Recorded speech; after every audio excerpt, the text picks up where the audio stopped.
বিরোধী দলের নেতা বলার পর আর কি বলবেন বলেন? উই অ্যাকসেপ্ট হিজ অপেক্ষা করুন, আমরা একটু কার্যসূচি নিয়ে এগিয়ে। আপনি কি মাননীয় সদস্য আমি তো বললাম যে যদি মিথ্যা তথ্য থাকে সেটা আমি এক্সপাঞ্জ করব। আমি নিজেই সাক্ষী, আপনাদের গাজী নজরুল ইসলাম একজন মুক্তিযোদ্ধা। আমি বক্তব্য পরীক্ষা করে দেখব, যদি সেখানে অসংসদীয় বা কোনো অসত্য তথ্য থাকে সেটা এক্সপাঞ্জ করা হবে।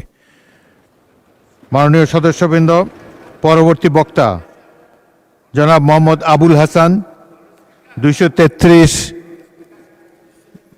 বিরোধী দলের নেতা বলার পর আর কি বলবেন বলেন? উই অ্যাকসেপ্ট হিজ উনি ভালো কথা বলেছেন, যৌক্তিক কথা বলেছেন। আমি আমার রিয়াকশনও দিয়েছি। অপেক্ষা করুন, আমরা একটু কার্যসূচি নিয়ে এগিয়ে। আপনি কি মাননীয়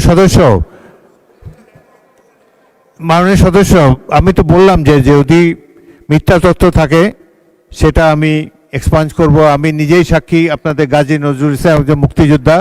তার আগে রাজবাড়ী ডাক্তার আসজাদ একজন মুক্তিযোদ্ধা, উনি আগে এক সংসদে আমরা একসাথে ছিলাম। 3 জন মুক্তিযোদ্ধা ছিল সেই সংসদে। বাট বাই অ্যান্ড লার্জ জনগণের পারসেপশন কি সেটা জানেন, সেটা আর এখানে বলতে চাই না। মাননীয় সদস্য, আমরা সকল তিক্ততা উপেক্ষা করে সামনের পথে চলতে চাই। অতীতের ক্লেদাক্ত অতীতকে আমরা ভুলে যেতে চাই।